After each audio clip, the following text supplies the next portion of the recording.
Well, welcome back this week to an analysis behind the news. I'm going to talk about the Ukraine. I'm going to talk about something that's called the North American Union. And last, what our leaders are trying to do in the way of establishing better ties with China's military. Now, we have to go back in time to understand all three of these things and how they tie together, how they're interrelated. Because the American people are not aware of the tactics at the other side, and by the other side I mean those who are enemies of the United States and the Constitution, and what they've been trying to do through worldwide communism in the United States, and everything else to bring about something they call the New World Order. Now, one of the things that you need to do to get a full understanding, or at least the beginning of a full understanding, of the future of the world, if these people succeed, is still the book 1984 by George Orwell. And in that book, he shows that really the scheme was to divide the earth into three portions, all fighting each other sometime or another, with A and B fighting C, or B and C fighting A, but perpetual war to be able to control the people that lived in these regions so that they would be more concerned about the war and fighting in the name of patriotism to save their so-called country than they would be about their own leaders being terrible dictators. But at the top, there was an inner party. In other words, the anti-hero, Winston, in the novel, was part of the ruling party. He did not know that there was a party above the party, just as there's always been a party above the Communist Party.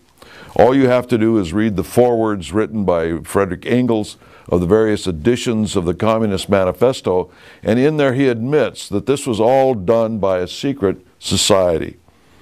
At the publication date of the Communist Manifesto, they came out with an open Communist Party, but they retained the covert secret society. Later, Engels tried to convince people that they did away with the secret part, but they never really did, he admitted in another portion of his writings. So there was the party, above that the inner party, and the earth was divided into three, or that was the plan, and that's been the plan since at least 1850. You can find that in a book called The New Rome, written by two German communists who resided in the United States. And the earth would be divided mainly between Russia, the United States, and they said probably China, but they weren't sure. But that would probably be the case. Now then, by the way, they also said that the future war would probably be fought in the air and any number of things of that nature. So the world was to be, divided into three. But they would be controlled at the top. While everybody else at the bottom thought they were fighting one another, at the top they would be working together to actually rule the earth. So that's really what's going on today. How does this tie into the Ukraine? Well, let's talk about one other thing before we get there, and that's this. That there were two basic radical movements in the United States which moved forward from the period of 1820s into present. And they were, one, that we would make the United States into a world empire, that we would formulate a world government through the empire of the United States by constantly expanding the United States. And the other was to be a foil against that through the communists, that they would be against Yankee imperialism and any number of things. They had the same goal, however, of a world empire. And that has always been the goal of these individuals, a one world government, a world parliament, a world court, that sort of thing. That has been their ultimate goal. The regional aspect of it, and smaller regions into larger regions, into three parts of the world, would be the steps until ultimately they just merged it all under one government. Okay, how does that work with the Ukraine? We're told in the Ukraine that the Ukrainians have two choices. They can become part of the European Union, or they can become part of the hemisphere of Russia. Wow, what a choice. Wouldn't you like to have that choice? You can either be part of the socialist European Union or part of the communist Russia. But the problem is that the EU is just as much of a problem as Russia. Don't forget that most countries have been ruled in Europe by socialists of one stripe or another. Western Europe, they were part of the international socialists. Eastern Europe, part of the influence of Russian communism through Moscow. Well, when communism so-called collapsed, these individuals in charge of these communist countries didn't go away. The communist parties didn't go away. They just renamed themselves. And they retained the people that were in the government all along. They just named number 2 or number 3 in the communist apparatus as the leader, and these names were unrecognizable to the West. As a result, they thought they weren't communists when they were ex-communists.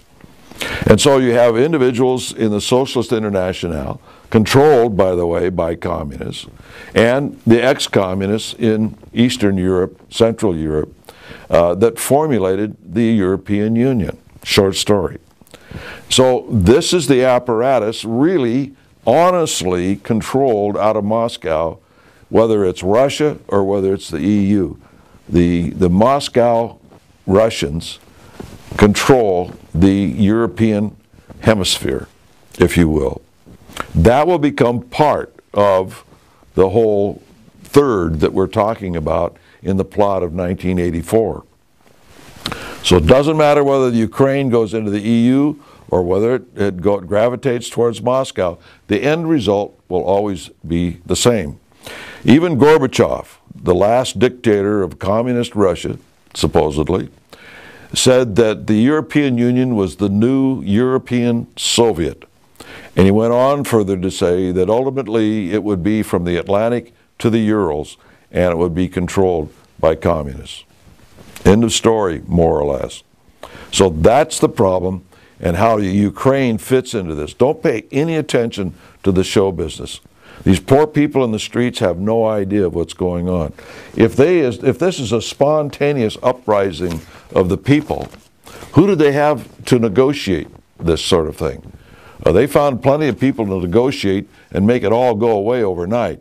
They made it come out into the streets overnight, and it went away overnight. Well, now the Russian, there's other things in the Crimea, but that's another story. It fits into here, but we won't get into that right now. The whole thing is show business. And it's show business not just for the Ukrainians, but for Americans too. To think now this is settled down and they'll go into the EU and how wonderful that will be. And oh, by the way, we have a little treaty sitting in Obama's office that they're negotiating for us to also unite with the European Union. Three amigos have a lot to talk about in Mexico, according to the USA Today. They're talking about getting back on board what's called the North American Union, which is regionalizing the Western Hemisphere under the leadership of the United States to be one of those thirds of this three regional problem. In the same way, with U.S. Army seeks better ties with China's military out of the New York Times. You see, it's not enough that China is out there being belligerent all over the Pacific. Now we're going to get in bed with them and be nice guys over this. You see, at the top, it will be controlled. These three regions will be fighting one another, but at the top, it will be controlled. I don't know if you've noticed it in the last several months, last year or so, but Obama's getting rid of an awful lot of generals and admirals and replacing them with people that love the New World Order. These things are a problem. It fits a pattern. So when you see these things, you can tie them all together into the master plan of the New World Order, of the world being divided into three parts, and they're just manipulating people to embrace this program for a variety of reasons. Some, with us, it's free trade, for instance. That is the mantra for regionalizing the United States into the North American Union and then possibly with the European Union. But at any rate, it will be divided into thirds. 1/3 Chinese, 1/3 Russian, and 1/3 American. And they'll get us all warring one another so that in the name of patriotism, we'll stand still for anything within our own country in the name of the war effort. And that is the master plan. Don't ever forget. And one other thing that is a primary goal. They actually have two goals, these individuals. One is a new world order, and the second is the elimination of religion completely, unless it is controlled by the state. This has been the pattern and the aims of these individuals since 1776 in Europe. Until next week, we'll see you then.